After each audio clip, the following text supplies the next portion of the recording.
What is up, you guys? This is Gelo, Vito, and welcome back to the Next Man Up podcast, the podcast for hoopers and hoop junkies all over the Philippines trying to catch all the games, not just here in the Philippines, but also around the world. And medyo nagtataka siguro kayo if dahil na ako ang nag-intro tonight, Dario will probably not make it tonight. He's still covering the UAAP as of the moment, but great episode in store for us.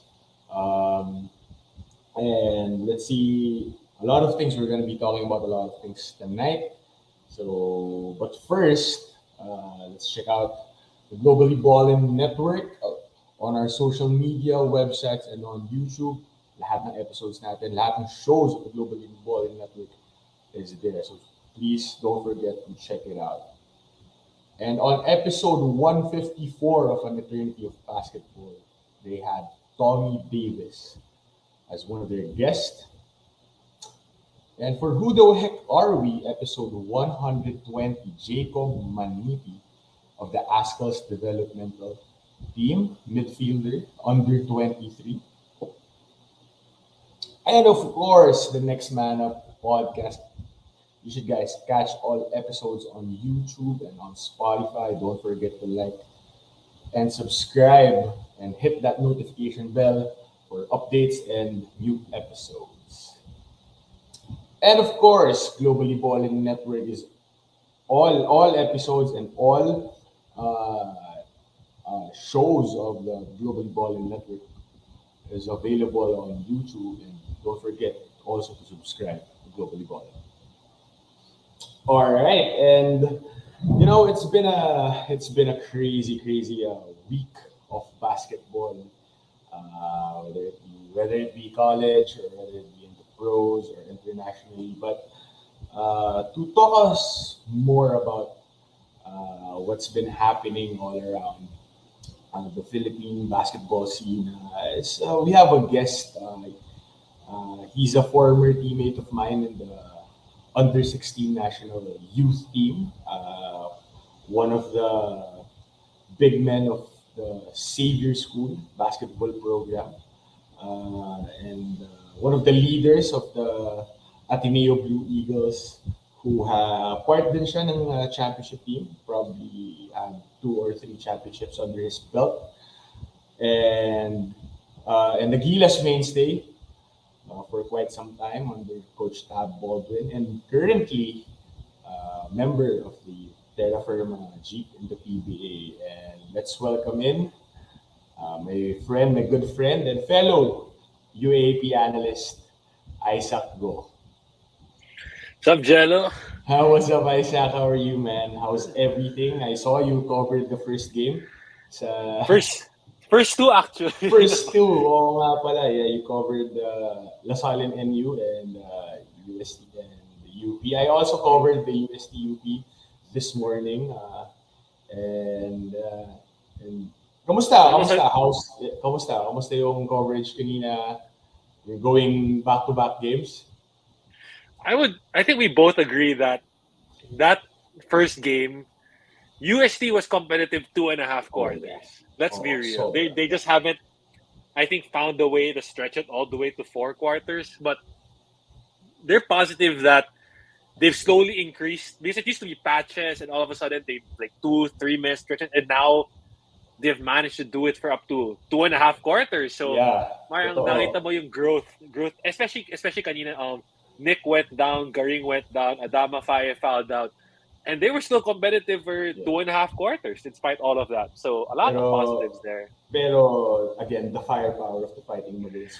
You saw what Coach Gold did na first quarter, parang 16 na niya agad first half he played everyone. He used everyone. And then going to that, the second game, Coach Jeff tried to top him. He used, I think, 15 in the first quarter. Something that is very unusual for Coach Jeff Napa to do. Alam mo yan. Diba? Bis grabe si Coach Jeff ngayon eh. You see the trust in the team that he has no problems. Pag nagkamali ka, next man up. Yeah. Naubos na lahat first quarter.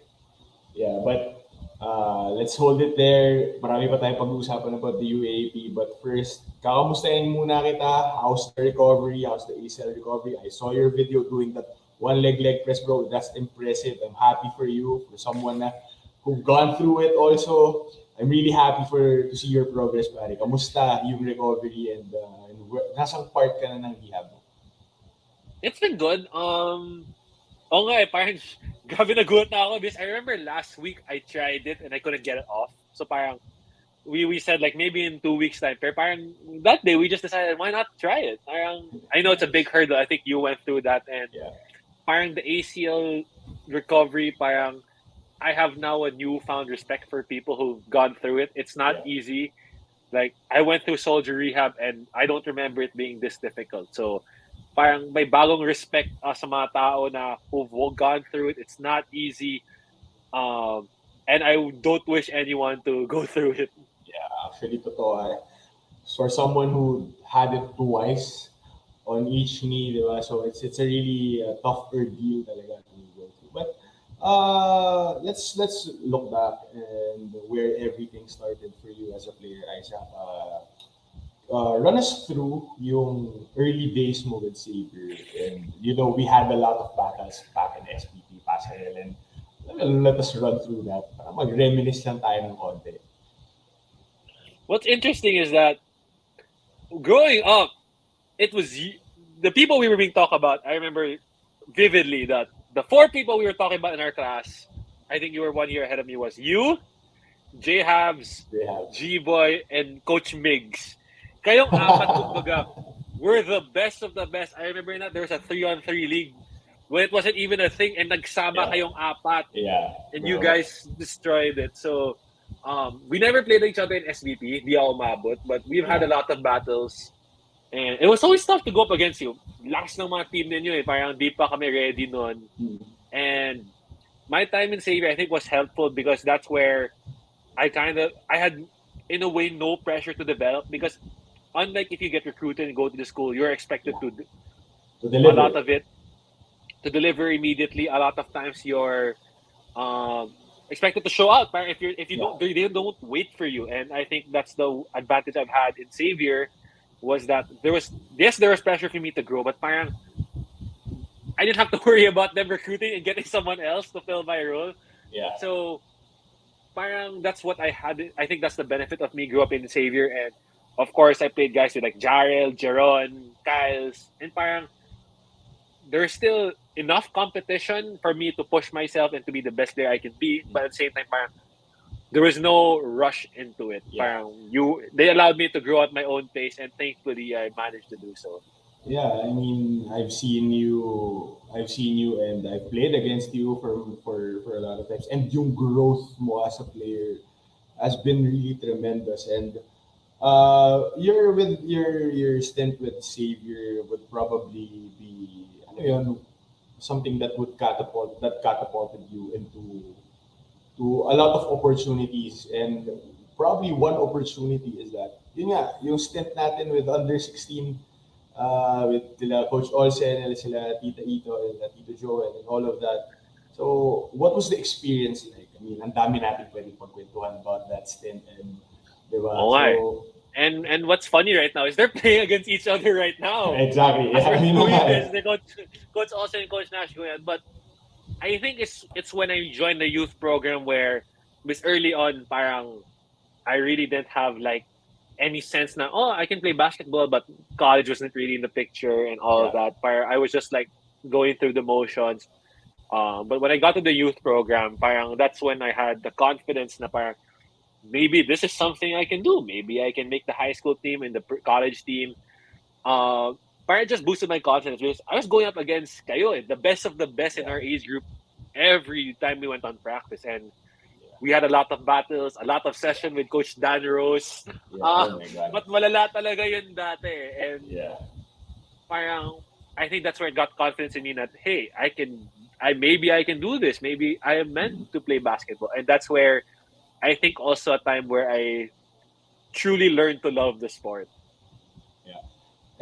And if I remember correctly, you weren't really, di ba, parang, I'm not sure, correct me if I'm wrong, you weren't really part of the entire pool originally. Kasi parang I think tama ba you were cut pero pinapabalik ka just to have extra bodies. And there was a point na kailangan na talaga ng tao, di ba? There was a point di ba? Kasi di ako napayagan to join FIBA Asia. Hindi si Arvin wasn't there, G-Boy wasn't there kasi nga we were competing sa juniors in that time. And then all of a sudden, shit, ISAP go na tayo. Let's go with the ISAP. Di ba? Yeah, I think every step of the way, like, I was just really there to train. I wasn't really part of the pool. Parang they just wanted me to be there. Parang they felt like, okay, he may be not ready right now, but maybe this training will be good for him. So that was the case early on. Pero yun na, I remember that story. Siya ba di ako nakasama? Di ako na line up. You were there, pero you were there. Mas, just there for supportive reasons and just to be out there. Important to be with you guys and being too involved. And yun na, sa FIBA Asia, I remember that vividly because NCAA yan nag-sweep yung bed, tatlo sila noon, si Arvin, si G-Boy, si Raj. Yep. Step ladder noon. And I remember it was either we were gonna get you or we're gonna get JJ. One or the other lang makukuha namin. Yeah. And nagkataon, kayo yung nanalo. And I remember this vividly. JJ, and parang you've never seen someone so happy to lose. Because parang it was a win-win situation. Parang either you go to the finals or you go to play FIBA Asia. Parang one or the other. So one or the other. Pero ito yung nakakatawa doon. I remember that game. After that game, magkasama kami ni JJ. Nagkasalubong kami sa hallway ng San Juan Arena. That was after we defeated them. So syempre ako, loob ko, okay, we're gonna make it to the finals. But JJ was like, Jace, sumama ka na. Tayo na lang dito. And syempre, at the time, syempre, gulong-gulo ka, di ba? Hindi mo maano. Yeah. I mean, but again, I'm happy for JJ and for you guys na nakakapag-compete and to have that experience to play in FIBA Asia at the time. Syempre, under 16 yun, bro. You had the opportunity to compete against the best in Asia. And baka sinasabi lang niya, Jens. Makakalaban mo yung undefeated San Beda. Yun na nga di ba? Di ba? May chance pa ba tayo? Baka sinasabi niya yun. Exactly. But that was a great experience. A lot of learnings. I mean, with that stint natin sa FIBA. But so moving forward after that FIBA stint, you still stayed one more year with Xavier, competed in. Naabutan mo pa yung last year ng Kyonglian, di ba? And nung senior year ng kuya ko, 1 year ahead of sa akin, sina Kyles, wala na. So technically, you're just playing yung Father Martins, mga MMPL. Ano pambansa, yun. So moving forward after that senior year mo, okay, syempre, ang next level na talaga is college. And I remember your first year playing for Ateneo. Let's talk about first yung thought process mo in choosing a school after graduating high school. What is it like? Was it an easy choice? Ateneo was an easy choice, or were there other schools trying to recruit you? There were other schools trying to recruit me at the time, but I felt in terms of a long term, both academically and basketball wise, Ateneo fit the bill more for me. Yeah. Parang you saw, I think from a basketball perspective, you saw that every year parang may transition process from Raba and Noy, all of a sudden parang Justin, Frank, si Greg, and then si Poy. Parang there was a clean, more transition process. I knew that if I went to Ateneo, hindi ako masa-thrust agad into the fire. Because I'll be honest, I wasn't one of those polished players entering college. I knew that I needed time to develop my body, my skills. Right. And nagkataon lang, di ko naisip na I would be part of one of the biggest recruiting class of Ateneo at that time. At that time. So, parang, and that's why I felt, I think also academically that Ateneo at the time was a little bit more fit for me. Syempre, galing sa Jesuit school from Xavier. and I knew the premium that Ateneo put at it. So parang I felt most at home, and I felt it was gonna be the best decision at the moment. Mm. So the first year of you in the UAP was under Coach Bo. That is 2014, if I'm not mistaken. 2014, I didn't play. That was the year I dislocated my Oh, shoulder. right. Nag-team ka, Um, tama? nag-team B ako second semester. That was the year the Alpha Aroga block on Oh, Kiefer to right, win right, the right, game. right, The right. one, Oh, yung right. Arnetta, yung inon nila yung ilaw, tapos uuwi, sumisigaw na Oh, uwian yeah. na. Oh, yeah, yeah. Um, so my first year was the Macbello shot. The Matt That Belo was shot. my first real playing year. Yeah. So that was 2015, 2015. I think 67, 20, season 78. 77, 70. I think that was the year FTU won that. Did FTU win? I thought FTU. I think 78, FTU. 78 yun. 77 was 24. 2014, that Sorry, was my stop. rookie year. That was my rookie year. Tama. 77. Tama. 78, So, FEU 78. won that 2015. So that was your first year with Coach Bo. That Yeah, is that all was your, his last year also. and That was his his last last year. year, yeah. So going with playing with the likes of Von, Kiefer, New.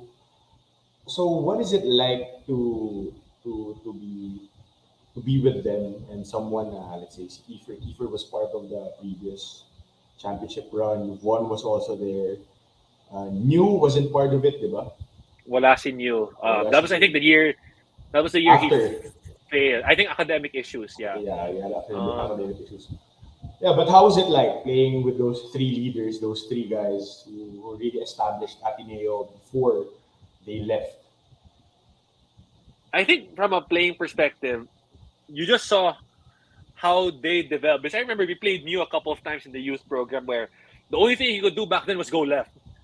Yeah, I remember explicitly. I think we played in Tristan Paata. Preston, The yeah, only thing he could do was go left. That was it. yeah, And you saw him develop. We knew he was an athlete, but you saw him develop his outside shot into an all around player. And you was a guy who was willing to do anything. This guy sacrificed his numbers that final year because he said, "I wow, want to win. I'm going to sacrifice my numbers." And someone who bought in for Vaughn as a shooter, and someone who we knew uh, wasn't the most gifted athlete. Let's be real. I'm sorry, Vaughn. Uh, but someone who knew his role well, someone who diligently worked on his jump shot because he was arguably one of the best 3-point shooters at the time, and he oh still yeah, put in a lot of work to fix it and to improve on it. So you just saw him come in, work on his shot, and just develop on that. And that parang shows that just because you're good doesn't mean you stop improving. And for Keith, you just saw the confidence. He knew that anytime he walked on the floor, he's one of the best guys there, if not the best guys. Always welcome the challenge, never back down, and someone who knew when to take charge. wow. Maybe there's a lot of criticism that year that maybe Coach Bo could have revolved around this offense, but it's a good game plan to give the best player on the court the ball. So That's true. and it's just and you see how wise Kiefer is when playing because at that time he did look athletic, but he was sneaky athletic and he knew how to use his body, gulang. Dami ko natutong gulang sa kanya. Di ko naman nagagamit, but parang I just learned each different aspects from them and not just in basketball but in life as well. Yeah, solid. But so after that, after your stint with Coach Bo, come here comes Coach Tab Baldwin. So I think a lot of our listeners would be interested in the your thoughts about your experience together with Coach Tab Baldwin in Ateneo. Iba pa yung experience mo with Naman. yours with Gilas. That's two different Ah, do cities. different. Oh, like, sige, run us through siguro kung ano yung main general difference when you were with Coach Tab in Ateneo and when you were with him in Sagilas. I think in Coach Tab in Ateneo, he focused more on development. Um, because he knew how parang his goal in Ateneo was more to teach let us grow as players, and then parang the winning will follow. If I can make you into the best basketball players you can be, you're gonna go out there. Mhm. I think with Ateneo, and Ateneo, he had a little bit more leeway with us. Parang eventually when I got to my third and fourth year with him, parang you could sense the sense of trust in us um that he knew he built something, we built something, that he didn't really have to micromanage as much anymore. Unlike his first year, he really micromanaged us, and we saw that development. And Gilas, um, it's a little bit more of a challenge where you saw him demand more of us because he couldn't. Because all of a sudden we had new guys coming in and out. We had pros. We had guys from other schools. Um, of course, a lot of us were still there. Parang Yeah. kami, but Kami kayo parang pa rin yun eh. parang you needed guys who you weren't with a lot, Yeah. parang to get them to buy in. So in a way, I felt like he was a little bit more hard on us when we got into the pros. Basically, expected more in terms of on court play, in terms of Yeah. what he expected from us as players, and that he didn't want to bantay us much anymore Right. because parang he taught us most of what we needed to know already. So that he needed to focus more on the new guys coming in, focus more on building a team that was gonna go out there Right. and Right. win games. Because that Right. was a different situation. With Ateneo, it was more, if I develop these guys into the best possible players, we can win. In Gilas, I can't do that. I don't have much time. I have to build a team. I need to use the individual talent. Like we had guys like RJ, Carl, Francis Lopez. We had these studs coming Yeah. in. So it was more about getting the system around them, getting them involved in the system. Right. And that was, I think, the main difference between Gilas and Ateneo. Wow. So with the stint naman sa Ateneo, like a quick run through or a quick explanation lang probably. What does it feel like when you guys were starting with Coach Tab? Kasi you guys the first year of Coach Tab, nag-finals kayo nun. but 2016, it, you guys but Ateneo but it was Alasalat laban ugly. yun. But it was ugly. I remember we lost to LaSalle, I think like 30 points, 40 points. Wow. It's Phil Oil and BBI. We got a whooping, like legit whooping. Um that we can't like we got literally we I don't want to curse, so but so we got beat up. Yeah. And I remember the first practice he ran, like he said, I came in here. There's a difference between all of you guys versus Tyler and Jolo. Yeah. I recruited them. I know everything about them. I don't know anything about all Wow. of you guys. Wow. So, parang natakot kami agad na parang, wow.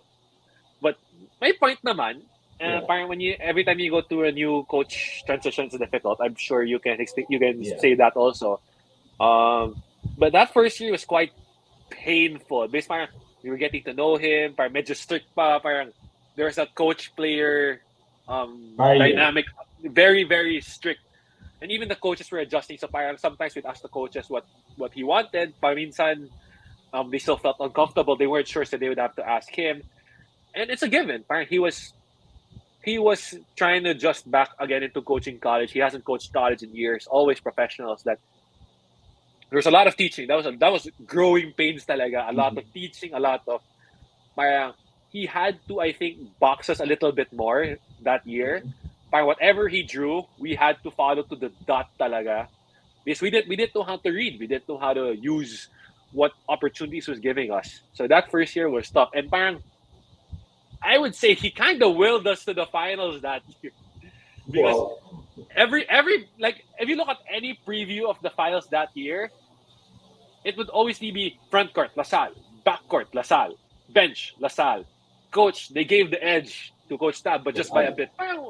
We weren't expected to win, but we managed to beat LaSalle. That's why they. And fun thing was that remember there used to be a rule that tries to beat yung champion tries Yeah. to beat number one seed pag nag-sweep. Yeah. Everyone was so scared of LaSalle that year that they took out the rule that year because they Oh, thought LaSalle wow. was gonna sweep. Oo nga, And yeah, they did that, they did that. they took out the rule. So parang that was the parang I think everyone believed that LaSalle was gonna sweep and be Yeah. champion. So parang when we beat parang it was basically like we just responded to Coach Tab's challenge and we believed in the system after a while. We saw what it could do. Yes, there was still some resistance, I think, from us because just being Oh, hard-headed boys and playing. But yeah, that's good. he, But yeah, I yeah, go. Or I would say he just willed us. He kind of willed us to the finals that year, and we weren't ready in that finals. yeah. Absolutely not. So after that first year of Coach Tab, yeah, that 2016 run of you guys, after that, would you say it was basketball started to get easy for you guys? Because 2017, you guys won it all. 2018, ayun na naman, you're against us, tinalo nyo kami. And 2019, before the pandemic, it was everything. You guys swept the entire league. Would you say na it became easy and you've already, you guys, the Tab Baldwin Ateneo system was already established and you've already guys cracked the hold of everyone. I think so. I think it just because I remember we went back into that summer and Coach Tab called us all out, and that said that Jeron wanted it more, Ben wanted it more, Nasal wanted that title more. You guys weren't ready for the moment, and I think that we had this renewed fire to come back that year and return to the finals. And having another year with Coach Tab, because Coach Tab's one of Coach Tab's strength is preparation. Yeah. That if you give him a proper off season, he can prepare the players for what is to come. Mm-hmm. And I think that's what we had the luxury of in my 4 years with him compared to these last two teams. So parang unfair to compare them with us.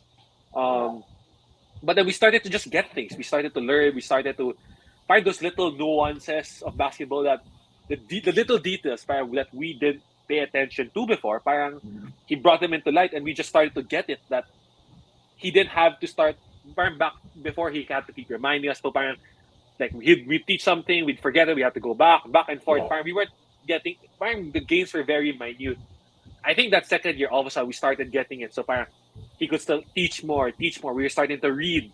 We were just starting to just, as you said, it parang got easier for us slowly. And parang I remember there was a joke that my brother made na if that parang if back then if it was half court basketball lang, walang tatalo sa amin. Pag Oh, half court sobra, basketball sobra, lang. Pero pag sobra. may takbo, parang, because the sets coach tab would drop and parang we just learned how to use it. Yeah. We just finally just got it. And parang as time went on, parang eventually you still had vets. I Yeah. remember that first year we just lost G Boy. That second year we lost Sports, Vince, and Ike. Parang there was Yeah. always very little turnover from year on year.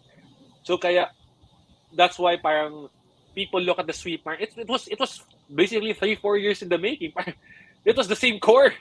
It was the Yeah. same core Totoo, group of totoo. guys who came in. So parang that's why when you look at the end product, parang oh wow, nag-sweep, but it was 4 years in the making. 4 years of teaching, 4 years of going through difficulty and practice and learning how to play with one another. Yeah. It was so parang of course the NU you if you haven't heard today that the Sal beat NU Beat 108 NU. game wins. Parang it's hard to do it.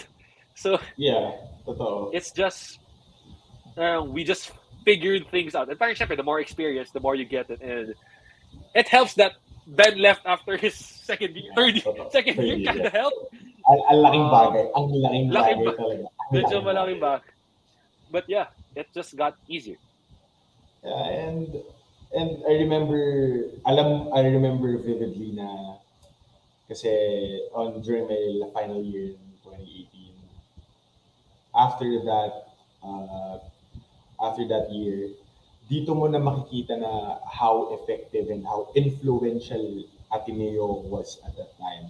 Dito mo na makikita na tumatakbo na kayo ng Europol screen, tumatakbo na lahat ng tinatakbo ninyo.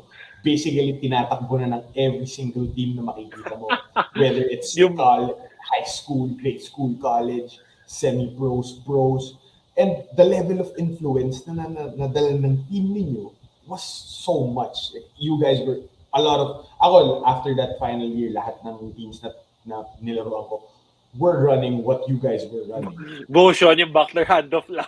Backdoor handoff, flare screen, lahat ng teams tinatakbo na yun. And it's just the level of influence talaga na that core, that team, yung 17, 18, and 19 na Ateneo team, that was grabe.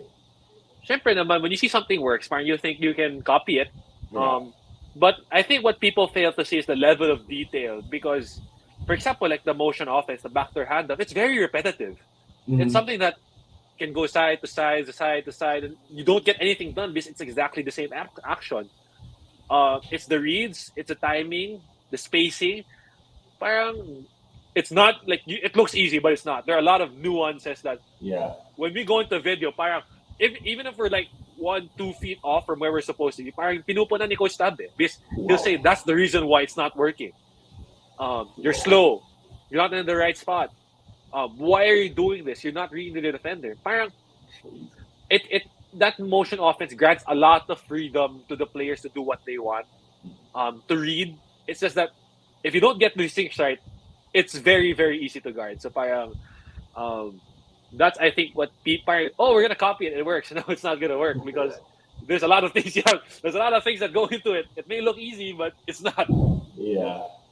So after that, after your years with Pinino, your years and your stint with Gilas, um, here comes the PBA draft. So sabay tayo na draft noon that year Yeah. 2019 we entered the same year in the PBA draft. You were part of the Gilas draft. I was part of the regular draft 2018. So playing under Terra Firma and under Coach John Del Cardel, what was the adjustment like? Being, siyempre, you came in from Coach Tab, collegiate system, to the pros. So, how was the adjustment like? Were there any adjustments? Nahirapan ka ba? Was it too easy? How was it like? First of all, let's just say that getting drafted in that draft process, wasting the 10th, that's the most anxiety filled time. Not knowing when you're gonna get the thing. I knew I was gonna get picked within the first 5 picks is Gila's draft, and I felt the anxiety. So uh, that was tough, but it was also a dream. I think a dream come true for all of Yeah, us. for sure. But I think adjusting. First of all, Coach John, was a legend in LaSalle. Played in the 90s, and I think 90s, 90 like late 90s to I think 2000. Yeah. But I think the adjustment period for me was now I'm not playing guys who were also undercoached. Each of them were taught differently, have different styles of play. So parang maninibago ulit ako eh. Parang back in college, oh, everyone's also within 4 or 5 years of one another. Yeah. You get to the pros, I have Eric Canson, 35, Aldrich Ramos, 37, Alex Cabagnot at 40, 41. Parang the age difference is real. That's the first of all. Parang, wow. Uh, I have kuyas and I used to be parang dati parang sina Keith, sina New, di ko kinakuya eh. Ngayon I get to the pros. Kailangan ikuya ko sina Eric at Oh, si Aldrich eh. And at the same time, parang it's different now. It's a job. You have to show up. Um, and parang you're playing guys from different. Parang dati sa college, more or less, teammates ko same background. You'll maybe yeah. have the one guy from the province. Sa pros, ibang-iba talaga. You have guys from everywhere, different schools, different leagues, different coaches. Parang mas mas real world siya eh. You just start to experience the different guys. And style of play, I think the PB is much more physical, a much slower pace. And 12, parang people think like, oh, what's 2 minutes added more to a game? Yeah. It changes a lot. Those two Yeah. extra minutes per quarter, parang all of a sudden you have to change space, change lineups, rotations, parang how do you pace yourself? Um, Parang ganun eh. There's different Mm. adjustments to the PBA. I wouldn't say it was quite difficult for me at the start. And I came in a time where um bigla my import under see I Yeah. had we were having Antonio Hester. So all of a sudden back in Ateneo and Giles, we really didn't have that ball dominant guy who would have a lot of gravity. So you expect, of course, when you get an import, he's gonna dominate the ball. He's gonna have a lot of touches, the ball a lot. So parang, okay, how do I play off ball? How do I? Because back in Ateneo, you knew the play was more often than not you were gonna move, keep moving, Yeah. constant movement. It was rare that you just had to space out. To the pros, it was that, and my 3 point shot kind of failed me at the start. So I Mm-hmm. had to start cutting to the basket. And parang I think a lot of gigil eh. Parang, shit, I'm here. Parang, and there's so much Yeah. pressure na number one pick, galing Gilas, kailangan magpakita. So Totoo. I think yan yung naging struggle ko early in my first conference. Okay.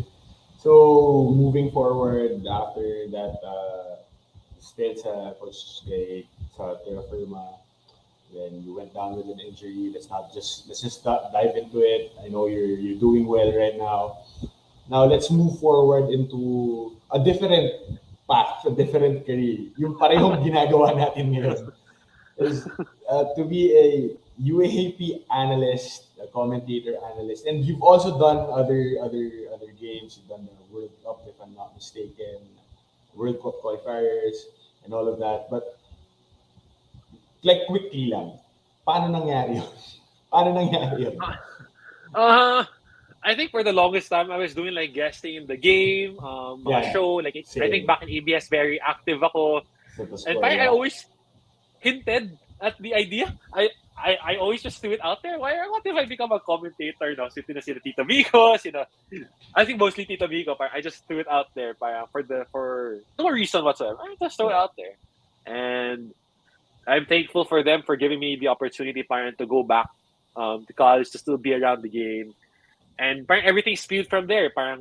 They just don't. They saw the body of work now from the guessing from the game. Even before ABS to now, I'll admit the World Cup qualifier is harder because if you get a country that let's be real, there's some bad and I feel like I do this a lot. I end up butchering those names. So I usually let my partner. I've had to work with Anthony Suntay and Jot Sulit. Let them say the name first. Because you see Mikey Reyes' story na parang, ano ba naman to? Paano ko sasabihin to?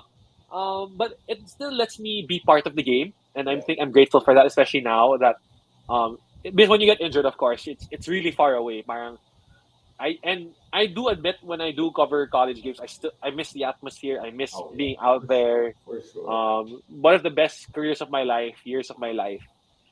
Parang, sometimes you want to help them, at the same time you're like, I'm in the pros now. That's true.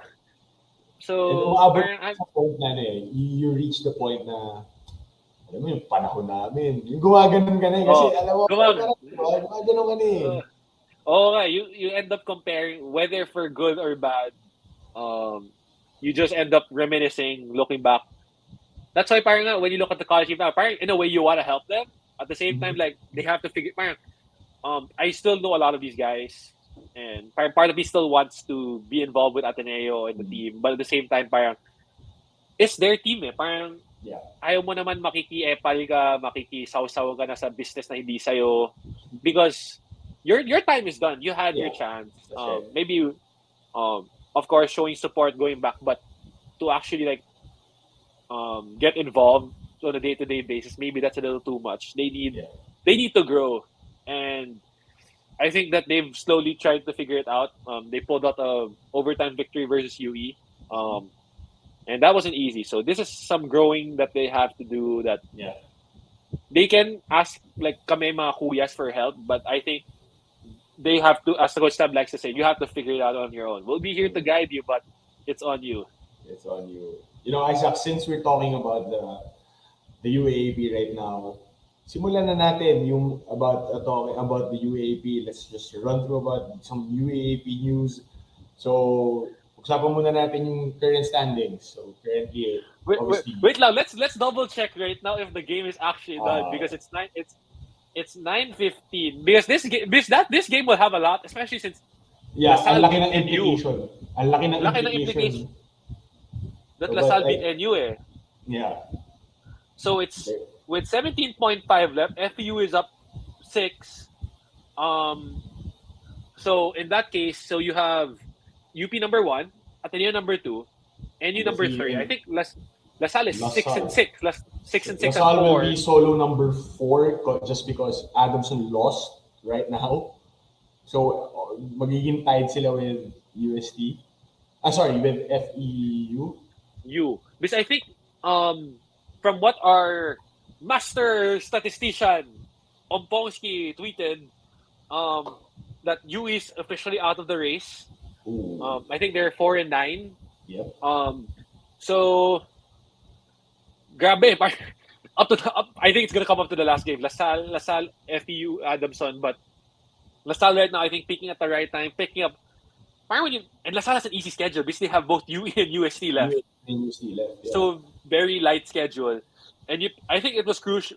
parang now when they picked up those 2 wins against UP and NU, parang all of a sudden parang laking pressure off na eh. Yeah, that's true.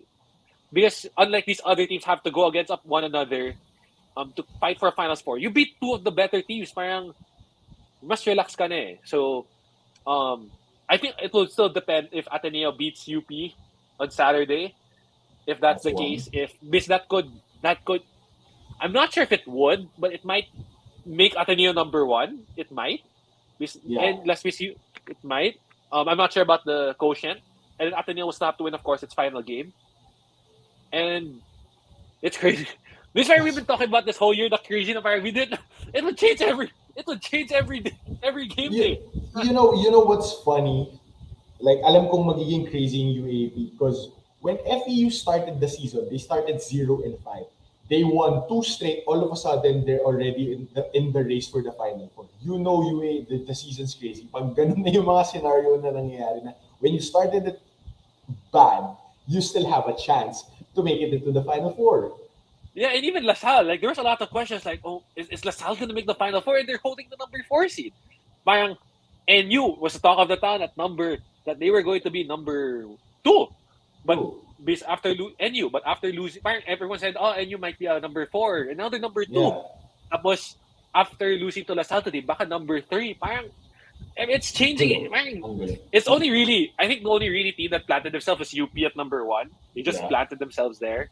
And everything else just kept changing up and down. You have scares, upsets. I don't remember the last time that the UAP was this competitive in terms of standings. So it's good. Pero you know, the props then to all the teams who's right here right now. They only had like 5 months of preparation from the last season. Yeah, bis 84 eh. Parang, diba? Ang bilis lang eh. And to have this level of competition right now being shown, alam mo, it's up there. They did work. Parang, and the players came in prepared that parang they knew it was gonna come. They took it seriously. Because parang, like there's so many questions like NU Adamson had NU and LaSalle had great off seasons. Yeah. UP was the defending champions. How is Ateneo gonna bounce back? Adamson finally on second year under Coach Nash. Parang, a lot of storylines this year. Parang, would this new retooled UE be competitive? Like, how far is UST going to go with Nick Cabanero and Adama Faye? Parang, there's a lot of storylines. It wasn't like, oh, everyone's just coming back, we're running back. No, parang every team had a legitimate shot to prove that they deserve the Final Four slot. So, for you, if let's say matapos na yung entire elimination round, because for sure Ateneo and you, they're just playing around the second and the third. Obviously, don't say unless Ateneo does something incredible this coming Saturday and beats UP and magkaroon pa ng quotient 3-way tie, I don't know. Wala na ata yung 3-way. Wala na ata 3-way tie because I think that's UP's last game. Is it UP's last game? It is UP's last game. So either they're gonna finish 11-3 or 12-2. 12-2, they lock up the number 1 spot. 11-3. 11-3. If Ateneo wins their last game, again, their last 2 games against UP and their last game against I think Adamson. I'm not sure. I think it's Adamson. They'll tie. That's when the quotient ratio comes in. Then NU falls into solo third.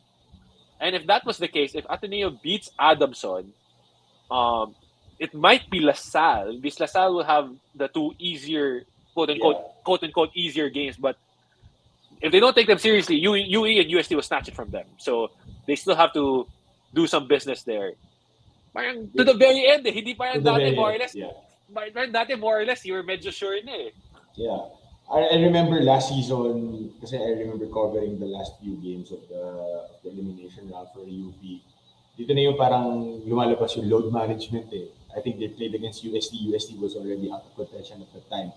And UP was, I think, secured number 2 at that time. And medyo, chill-chill na sila, ganyan. 15, 16-man players yung gagamitin. But parang ngayon, kailangan sigurado ko pa rin until your last game.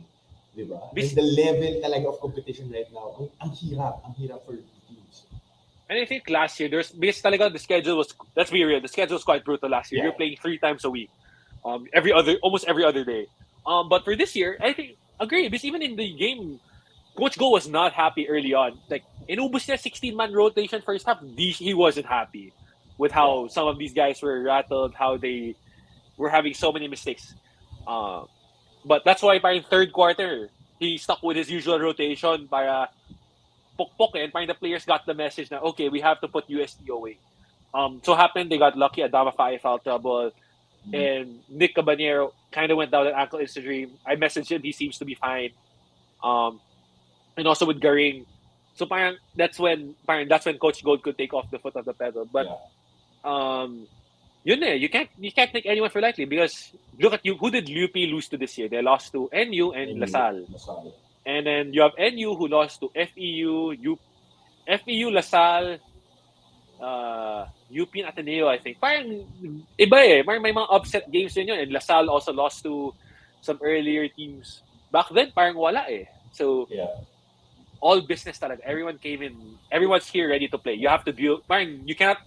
How before, parang, let's be real, there will be guys, teams na, oh, we'll look over to the Saturday game, the Sunday game, Ah, and look over to now you can't. You have you to can. you cannot overlook anybody. So yeah, basically that's the UAP. We still have like two remaining playing days. From Two, Two playing days. Two playing days. Saturday and Wednesday, Saturday and Wednesday. yung makeup day. Yung make up November 30. We still have November 26. Yun yung original schedule, November 26 and November 30 is the last playing day of the elimination. So, bro, a lot is about to happen. I mean, ang dami pa pwedeng mangyari sa last two playing dates, and that's our UAP news for today. And real quick, Isaac, before we let you go, before natin we finish this podcast, Dwight Howard in Taiwan, bro. He already played two games. He's he's Bro, dominant. He's dominant, bro, bro. he doesn't he's 38. Looks, let's be real, he doesn't look as quick and fast anymore Yeah, as that's true. the prime um Dwight. But you saw his first game, 38, 25, and 9. I got it right. 38, 25, and 9 and 4 blocks. I got it right. And in the second game, I think he still had the double-double. Yeah, Iba pa rin eh. Parang, I think it's a good taste of guys. Like, if you want to make it to the... Parang they say the 10% of the NBA are going to be there no matter what. Lucas making the yeah, NBA, KD, LeBron, these yeah. guys are making the True, NBA. Remaining 90% of the league can change. true. And if you just want to see the level of dominance you want to have to even be considered, that's the level of dominance you had to have Yeah, in Asia. Within Asia, or you want to go to Australia or Europe, that's the level of domination you have to show teams to even be considered. yeah. Parang, parang we've had some NBA level talent come over and they dominate. Basically, Dwight that's Howard, Dwight. that's That's Dwight. Dwight. Diba? And people have to consider he's 38 Yeah. and he's still putting up numbers like that. So it's And crazy and good for the fan base. yeah, Good for the league because they sold out. Ata. They're gonna yeah, sell out every game Dwight's there. yeah. That's true. And let's be real here. For sure, for Dwight Howard to turn down any other offers, let's say in the EuroLeague and all over, and for him to accept a deal in Taiwan, for sure he's getting the bag. And for sure, sulit na sulit yung binayad sa kanya dyan. And for Uh the marketing, in I terms of marketing and in terms of production, he's not gonna slow down anytime. And Dwight is really enjoying the stint. yeah. He's enjoying, he's trying to he's loving the fans, he's loving the atmosphere. But I think it's too sabi mo sulit sa marketing, sales, sulit sa Mm. production. The last question will be is if sulit panalo. I think that's the Oh goal yeah. if hopefully that's the goal of the team. But just selling out arenas, man, that is big. Oh And just yeah, really having big. Dwight as a product placement for their league will definitely draw eyes, not only in Taiwan but in the world. Yeah, crazy, crazy. I mean, the level of talent talaga is there. And kahit 38 na siya, he can still dominate even though he's playing overseas. And Isaac, ang dami pa natin pwedeng pag-usapan about basketball, whether it's the UAP, the NBA, overseas, and it was fun having you here kahit sayang wala si Diego to chime in on everything. But Isaac, thank you so much for guesting tonight.